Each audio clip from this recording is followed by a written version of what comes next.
Bismillahirrahmanirrahim. Today's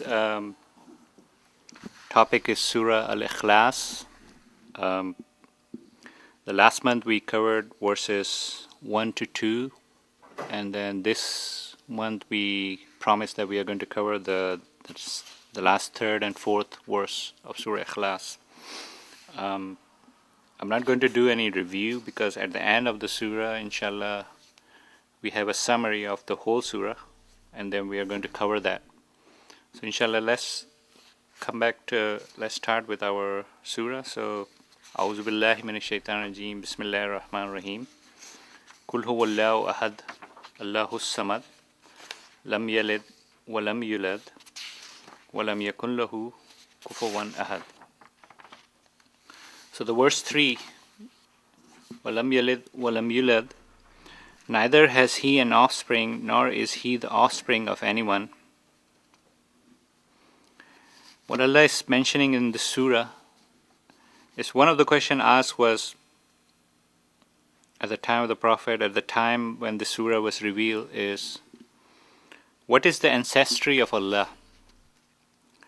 And another question was, did he inherit the world? Or if Allah, na'uzubillah, pass away, who is going to inherit this world after him?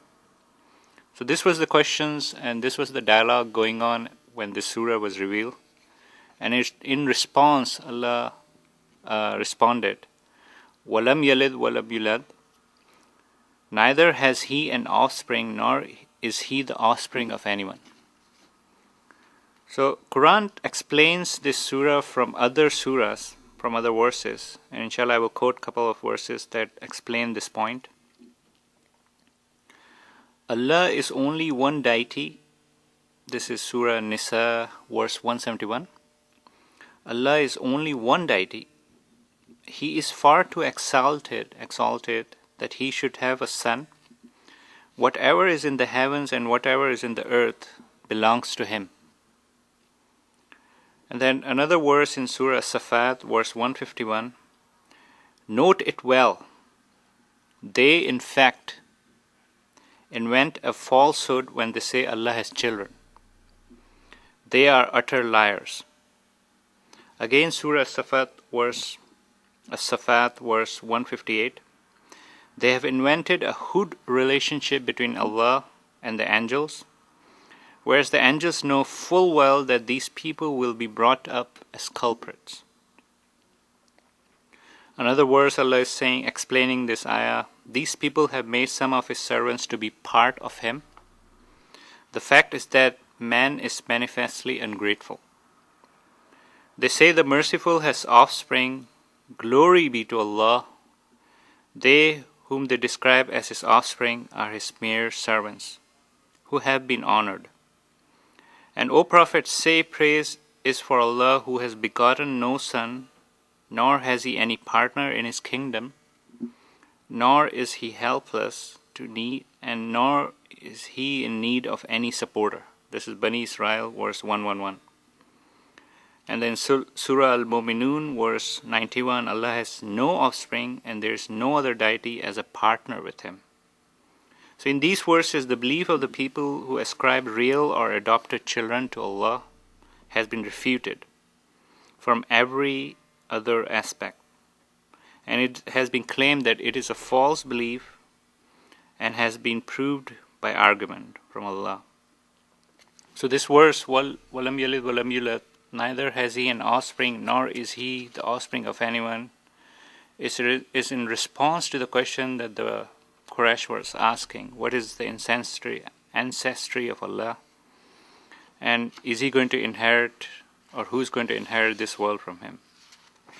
And in the last verse, Kufuwan Ahad, Kul huwallahu ahad, Allahus samad, lam yalid wa lam yulad, wa lam yakun lahu kufuwan ahad.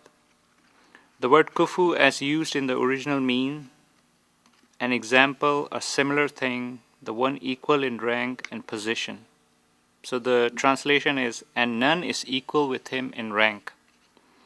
Thus the verse means that there is no one in the entire universe, nor ever was, nor ever can be, who is similar to Allah or equal in rank with him, or resembling him in his attributes, works, and powers in any degree whatever. So there's a negation of an equal, which includes negation of similarity, resemblance, and likeness. So in reality, what this verse means, it really means that Allah has no parallel or equal. He's the creator, and all other things are his creations. Everyone has needs while he has none. All need him while he needs none. And everyone is mortal while he is only the immortal. So this was the translation of the last verse, and inshallah let's do a summary of this whole surah. So this whole surah, Surah Ikhlas, which means purity, which talks about the Tawheed, the pureness of Allah.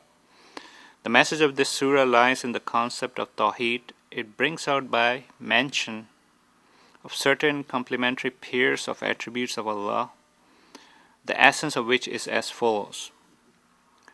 God has always existed and shall always exist. He was when there was nothing and shall remain when everything ceases to be. And he is complete and entire in his being, so he doesn't have components, and is above all needs. And in reality, everyone needs him, while he needs none. He is a refuge for all, and on him everyone depends. He brings everything into existence, and by his orders everything will be destroyed, or is destroyed. He is the father to none, nor has he a father. And he is the creator, the cherisher of all, and fashions, sustains everything.